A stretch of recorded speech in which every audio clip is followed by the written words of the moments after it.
Hello, Namaste, and I welcome you all on this great platform Pages by कविता। तो आज प्यारी सी educational video जो कि है हमारे करंट अफेयर्स पे और स्टैटिक के साथ हम बहुत सारी चीजें जानेंगे।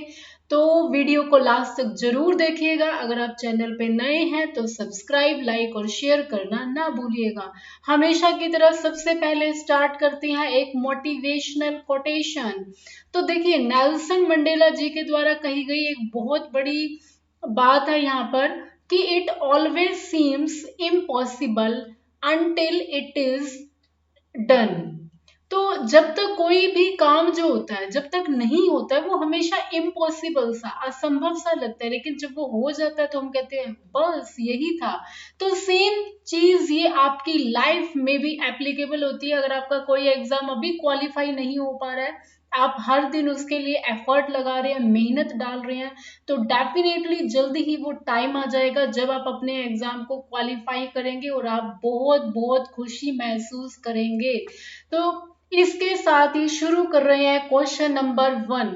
तो यहाँ पर देखिए, हमारे पास क्वेश्चन है कि किसे अपॉइंट किया गया है, नियुक्त किया गया है एक्टिंग चेयरमैन किसका? नेशनल ह्यूमन राइट्स कमीशन का, जिसको हम बोलते हैं NHRC।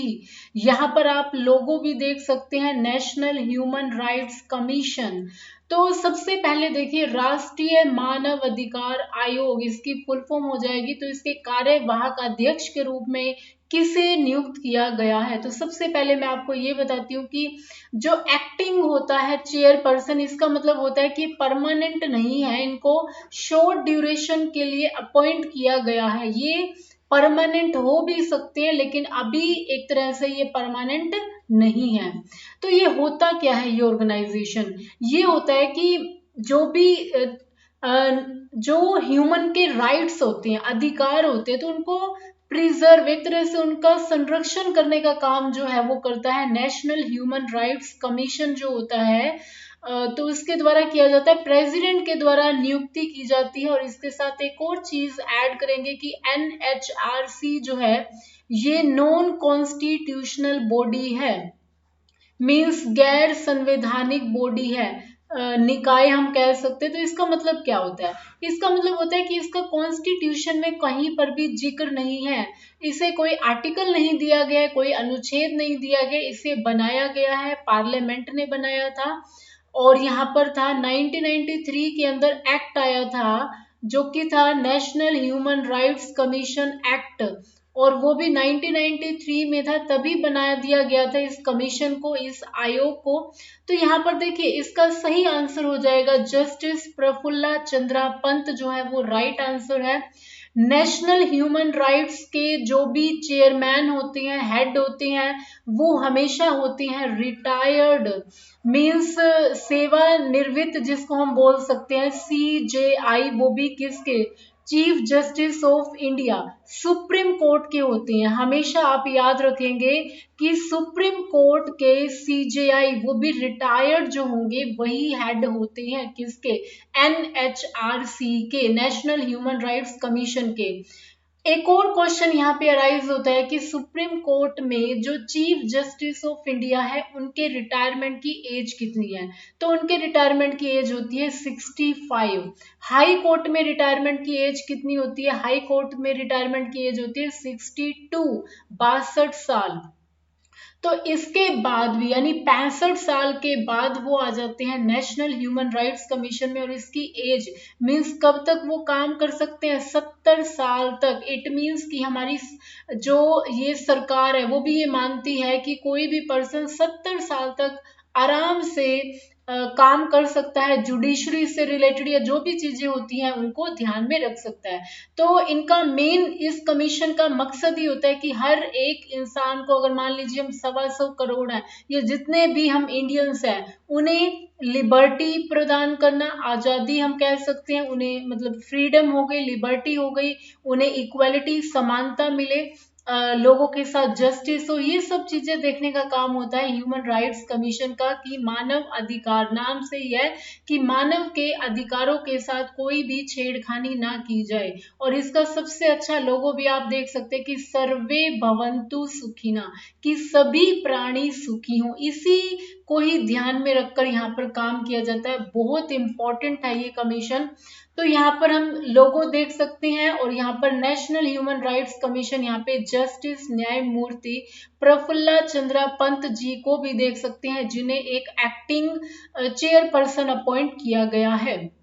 तो देखिए, जस्टिस प्रफुल्ला पंत को राष्ट्रीय मानवाधिकार आयोग का कार्यवाहक अध्यक्ष नियुक्त किया गया है। तो भारत के राष्ट्रपति श्री रामनाथ कोविंद जी ने राष्ट्रीय मानव अधिकार आयोग NHRC इंडिया के सदस्य जस्टिस प्रफुल्ला चंद्रा पंत को 25 अप्रैल 2021 को इसके अध्यक्ष के रूप में कार्य करने के लिए अधिकृत किया है।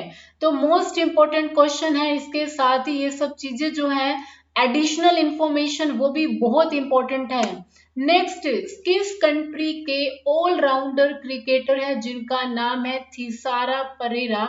इन्होंने अंतरराष्ट्रीय क्रिकेट से संन्यास ले लिया है। हर तरह के जो फॉर्मेट्स होते हैं, चाहे वो वनडेज हैं, चाहे वो 2020 है, टेस्ट मैचेस है, हर तरह के जो मैचेस के फॉर्मेट होते हैं, तो इसका सही जवाब हो जाएगा श्रीलंका के हैं ये थिसारा परेरा, जिन्होंने रिटायरमेंट ले लिया है और ये मात्र 32 वर्ष के हैं। तो यहाँ पर हम इनकी इमेज भी देख सकते हैं थिसारा परेरा की। ये एक श्रीलंकाई क्रिकेटर है जिन्होंने राष्ट्रीय टीम के सभी प्रारूप, जितने भी फॉर्मेट्स होते हैं, सीमित ओवरों के क्रिकेट में एक पूर्व कप्तान की भूमिका निभाई थी, और करंटली इन्होंने संन्यास ले लिया है। श्रीलंका के बारे में जानते हैं। देखिए, श्रीलंका जिसकी 2 कैपिटल्स हैं, और श्रीलंका वो कंट्री है जहां पर हमारा जो कह सकते हैं कि सबसे नियरेस्ट हमारा एक नेबरिंग कंट्री है, अगर वो समुद्री इस केस में देखें कि मतलब एक समुद्री जो हम कह सकते हैं कि पड़ोसी देश कौन सा है, तो वो श्रीलंका है। तो यहाँ पर देखिए, इसकी 2 कैपिटल्स हैं, एक हो जाएगी कोलंबो। कोलंबो यहाँ पे सबसे बड़ा शहर भी है, और इसके साथ साथ है जयवर्धने कट्टू। जयवर्धने कट्टू जो है वो इसकी कैपिटल हो जाएगी। और जयवर्धना के नाम से आप याद कर सकते हैं कि यहाँ पे एक बहुत बड़े क्रिकेटर हुए थे महिला जयवर्धने, उनके नाम से याद कर सकते हैं। बहुत इंपॉर्टेंट नाम है, बहुत इमिनेंट पर्सनालिटी रही, और IPL के भी मैचेस इन्होंने खेले थे। तो यहाँ पर एक और जो इमेज आ रही है, यहाँ पर आप देख सकते हैं कि एक ऐसी कंट्री जिसमें 2 सगे भाई जो हैं, मतलब सिबलिंग्स जो हैं, एक प्रेसिडेंट के रोल में है और एक प्राइम मिनिस्टर के रोल में है। तो यहाँ पर जो दिख रहे हैं, ये है प्रेसिडेंट ऑफ श्रीलंका, जिनका नाम है गोतबया राजपक्षे, जो कि आर्मी के अंदर भी अपनी सेवाएं दे चुके हैं। और अगर हम बात करते हैं प्राइम मिनिस्टर की, वो भी इनके रियल ब्रदर हैं, जिनका नाम है महिंद्रा राजपक्षे। यस, महिंद्रा राजपक्षे, जिनकी हम इमेज भी देख सकते हैं यहाँ पर। ओके, तो ये हो गया यहाँ पे question. Next is Chandro Tomar, जिनका अभी देहांत हुआ है, ये किस फील्ड से एसोसिएटेड थी, किस क्षेत्र से? तो इसका सही जवाब होगा शूटिंग, यानी निशानेबाजी खेलती थी चंद्रो तोमर जो थी। यहाँ पर हम इमेज देख सकते हैं, ये आती हैं यूपी से, उत्तर प्रदेश से आती हैं, और ये शूटिंग मतलब हम कह सकते हैं कि निशानेबाजी से रिलेटेड थी। और इन्हीं की बायोपिक, इन्हीं के लाइफ के ऊपर आधारित एक फिल्म बनी थी सांड की आंख, उसमें इनका जो रोल था वो निभाया था तापसी पानू ने। यहाँ पे हम इमेज में देख सकते हैं। स्टेट की बात करते हैं तो ये है उत्तर प्रदेश से, शूटिंग से ये एसोसिएटेड है, निशानेबाजी से। उत्तर प्रदेश का पुराना नाम है यूनाइटेड प्रोविंस।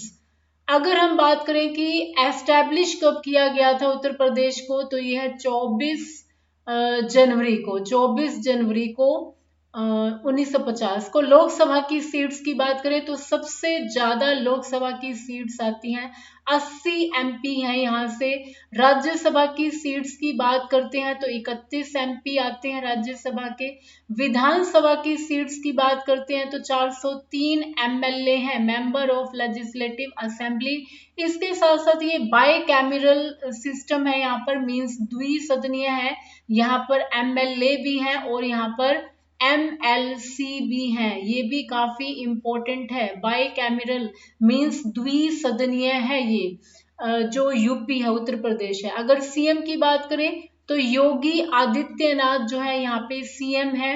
और इसके साथ साथ अगर हम गवर्नर की बात करें तो वो है आनंदी बहन पटेल, जो कि सीएम भी रह चुकी हैं गुजरात से। आनंदीबेन पटेल हो जाएगा।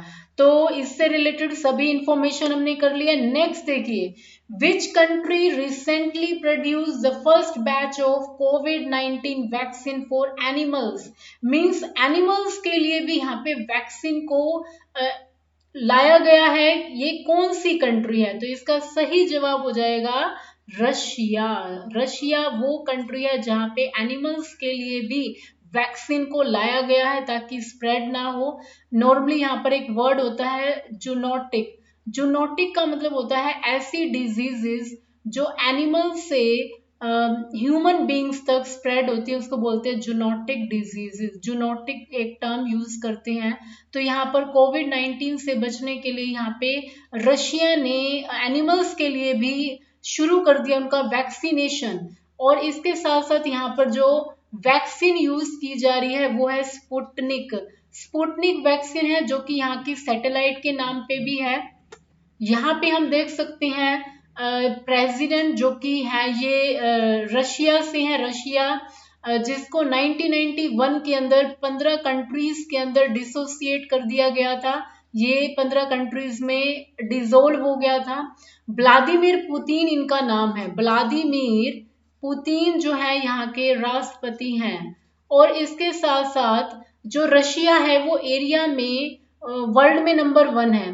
देखिए किस तरह से हम एरिया वाइज उन कंट्रीज को याद करेंगे, उसके लिए हमारे पास ट्रिक है रुक्कुबाई। रुक्कुबाई एक ट्रिक है जिसमें सभी countries means almost 7 countries include हो जाएंगी एरिया वाइज। सबसे पहले आता है रशिया, देन रशिया के बाद सी से हो जाएगा यहाँ पर कनाडा, जहां पर सबसे ज्यादा आपको जो हम कह सकते हैं कि सिख कम्युनिटी के लोग सबसे ज्यादा मिलेंगे। एंड आर के बाद नेक्स्ट इस सी से हो जाएगा चाइना, जो कि एरिया वाइज तीसरे नंबर पे सबसे बड़ा है। देन फोर्थ नंबर पे यहाँ पे हो जाएगा यूएसए, अमेरिका हम बोलते हैं, United States of America. Then fifth number पे यहाँ पर हो जाएगा ब्राजील। एंड नेक्स्ट जो है 6th नंबर पे ए से हो जाएगा ऑस्ट्रेलिया। एंड जो 7th नंबर पे है वो आप समझ गए होंगे कि हमारा प्यारा इंडिया। तो होप सो ये जो ट्रिक है रुक्कुबाई, ये आपको एरिया वाइज कंट्रीज कैसी हैं वो हेल्प मिलेगी एक तरह से। और अगर हम रशिया की बात करते हैं, रशिया की कैपिटल है मॉस्को है इसकी कैपिटल। और अगर हम बात करते हैं इसकी करेंसी की तो वो हो जाएगा रूबल, यहाँ पे करेंसी है। तो थैंक यू सो मच। आज की वीडियो को हम यहीं पे ही एंड करते हैं एंड नेक्स्ट फिर से हम मिलेंगे कल एक प्यारे से एजुकेशनल वीडियो में। Till then thank you so much. और आप चैनल पे इसी तरह से अपना प्यार बनाए रखिएगा। Stay tune. Thank you so much. जय हिंद, जय भारत।